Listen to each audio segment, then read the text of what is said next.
Main मंदिर हैं वो सप्तदी वाले वो ले आते हैं ब्रजवासी के 7 मेन टेम्पल, जिन मंदिरों को ना किसी कारीगर ने बनाया, जिन मूर्तियों को ना किसी ने स्थापित किया, जो इन मंदिरों के अंदर 7 मूर्ति हैं वो स्वयं सारी प्रकट मूर्तियाँ हैं। उसमें आपका राधा रमन जी, राधा गोकुलानंद, राधा दामोदर, श्याम सुंदर, गोपीनाथ जी, गोविंद जी, गोकुलानंद जी, मदन मोहन जी मंदिर, ये आपके 7 मेन टेम्पल्स हैं ब्रजवासियों के। तो इन मंदिरों का ब्रज में जरूर दर्शन। राधे राधे फ्रेंड्स।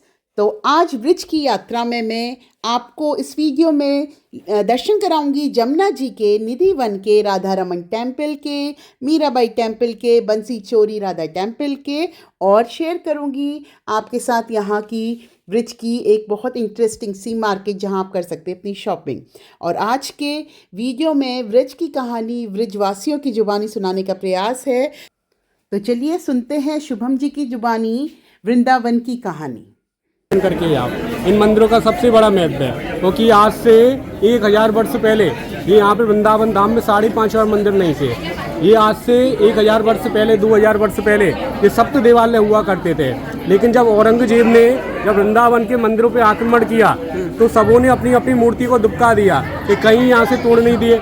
तो जो यहाँ के गोपीनाथ जी की मूर्तियाँ वो आपका जयपुर राजस्थान में पहुँचा दी, आपका गोविंद देव जी की राजस्थान में पहुँचा दी यहाँ की, क्योंकि औरंगजेब ने सब मंदिरों पे आक्रमण कर दिया। जो मूर्तियाँ यहाँ पे बची रह गई उन मंदिरों को यहाँ ब्रजवासियों ने छुपा दिया कि इनको भी वो तोड़ देगा।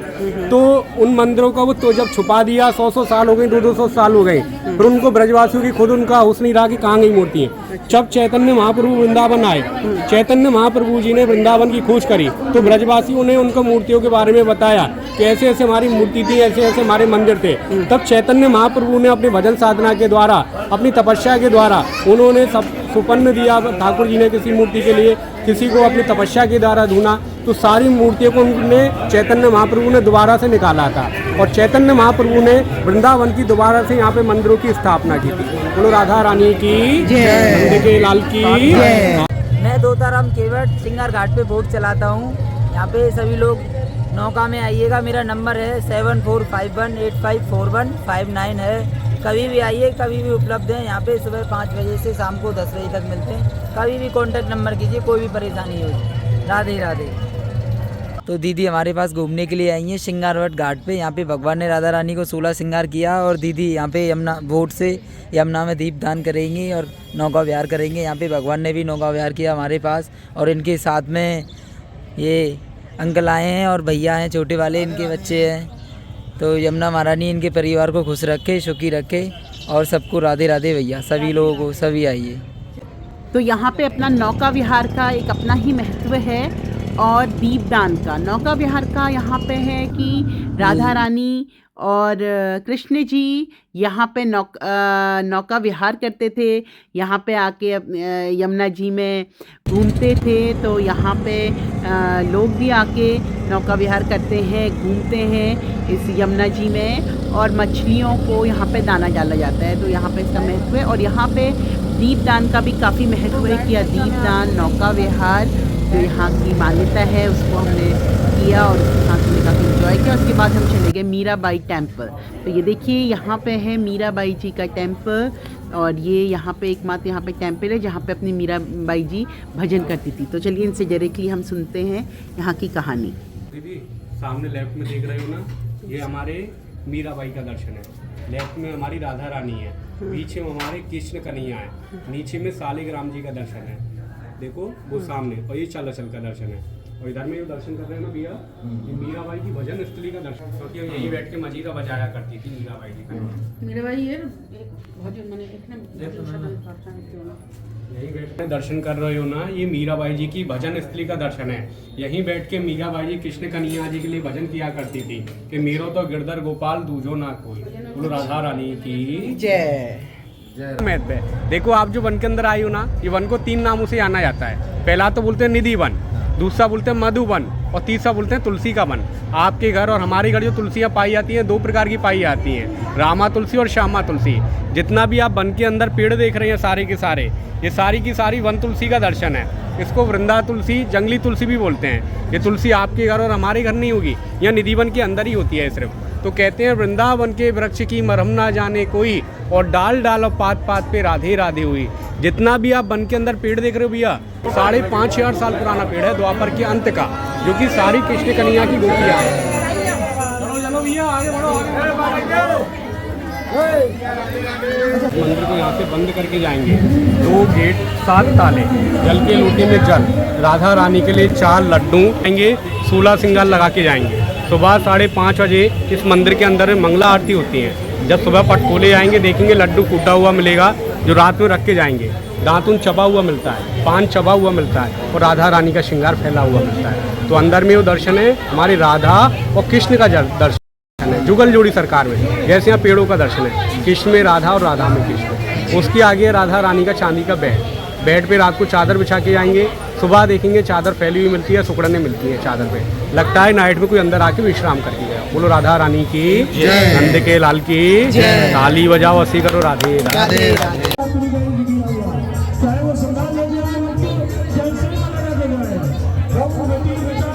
अच्छा हाँ, जुड़े हुए हैं ना ये सब। हाँ जी, जुगल जोड़ी सरकार। राधे राधे। देखो आप जो स्थान पे आए हो ना, इसको बोलते हैं राधा रानी का रास मंडल। यहीं कन्हैया ने शरद पूर्णिमा की रात अपनी गोपियों के संग में महारास किया था। तो यहाँ रास करने का महत्व है। यहाँ पे आप लोग कहीं पे जाते हो, क्या कहते हैं, हस्बैंड वाइफ आए या पति पत्नी आए, लेकिन यहाँ वृंदावन में आती है पति पत्नी का भाव नहीं होता। यहाँ होता है राधा और कृष्ण का भाव। तो पति पत्नी साथ में, देखो सामने घूम रहे हैं ना वो दोनों लोग, अपना जोड़े से ऐसे दोनों हाथ जोड़े से लगा के, और अपना जोड़े से 7 चक्कर लगा लो।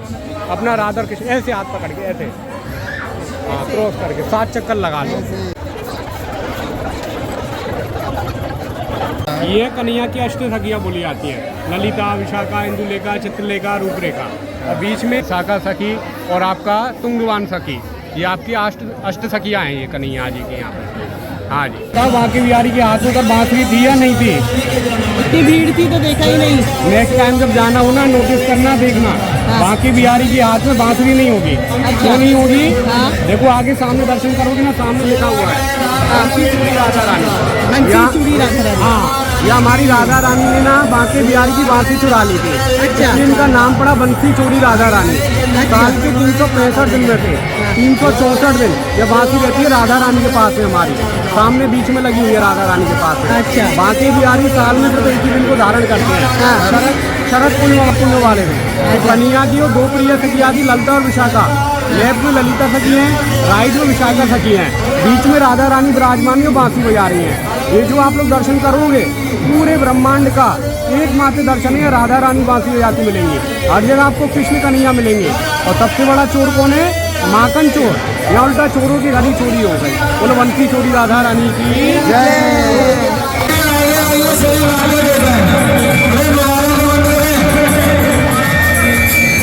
यहीं से हरदास बाबा ने यहाँ बैठ के 12.5 साल तपस्या की। सन 1535 में अपनी तपस्या के द्वारा, भजन साधना के द्वारा इस प्लेस से 2 मूर्तियों को निकाला। पहली बांके बिहारी, दूसरा वृंदावन बिहारी।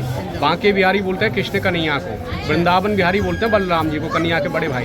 तुम्हारे कृष्ण कन्हैया बांके बिहारी तो वृंदावन को छोड़ के यहाँ से द्वारका चले गए। द्वारका के राजा हो गए, द्वारकाधीश कहलाने लगे। यहाँ ब्रज का राजा अपने बड़े भाई बलराम जी को बना के गए।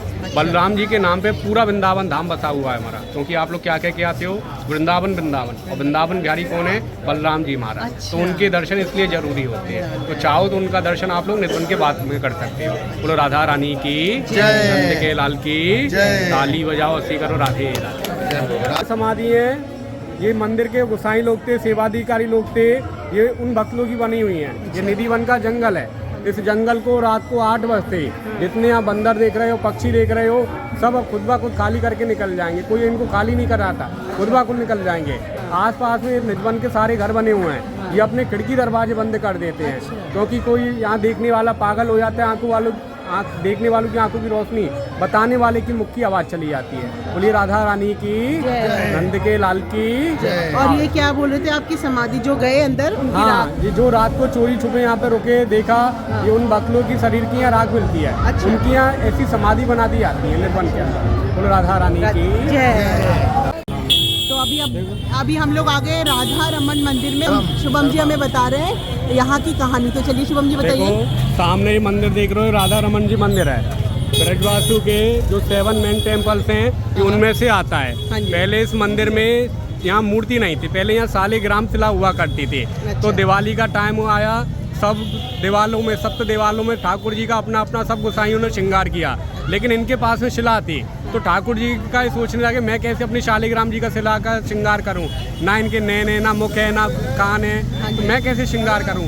रातों रात हो गई उनको रोते रोते, ठाकुर जी को सहन करा के और ये चले गए यहाँ से। ठाकुर जी के बाहर मंदिर के आगे रोने लग गए और ठाकुर जी का दूध प्रसाद का भोग लगाया, ठाकुर जी के पट बंद कर दिए। जब उन्होंने सुबह मंदिर के पट खोले तो देखा उसी शालिग्राम शिला में से इतनी सुंदर मूर्ति प्रकट हुई कि ना उसकी ऐसे ना आपको नाक देखने को मिलेगी, ना कान देखने को मिलेंगे। पूरी वृंदावन की सबसे सुंदर मूर्ति निकल के आई है राधा रमन जी की। तो ये हमारी जो सप्त देवाल हैं, इन मंदिरों में ना किसी कारीगर ने मूर्ति बनाई, ना किसी ने स्थापित की। ये 7 जो मूर्ति बोली जाती है स्वयं प्रकट मूर्तियाँ हैं, सप्त देवालय बोले जाते हैं ब्रजवासु के 7 मेन टेम्पल। बोलो राधा रानी की जय। तो चलिए अब हम लोग चलते हैं यहाँ पे राधा रमन टेम्पल के अंदर। और ये देखिए अभी हम लोग पहुँच गए इसके प्रवेश द्वार पे। ये इसका ही प्रवेश द्वार है राधा रमन टेम्पल का। आप बाकी बिहारी आ रहे हैं तो यहाँ पे भी आपके पास टाइम है तो ज़रूर आइए दर्शन करने के लिए। और ये हम भवन के अंदर पहुँच गए हैं, यहाँ पे मंदिर के अंदर पहुँच गए हैं। और यहाँ पे लकीली हमको यहाँ पे आरती मिल गई है।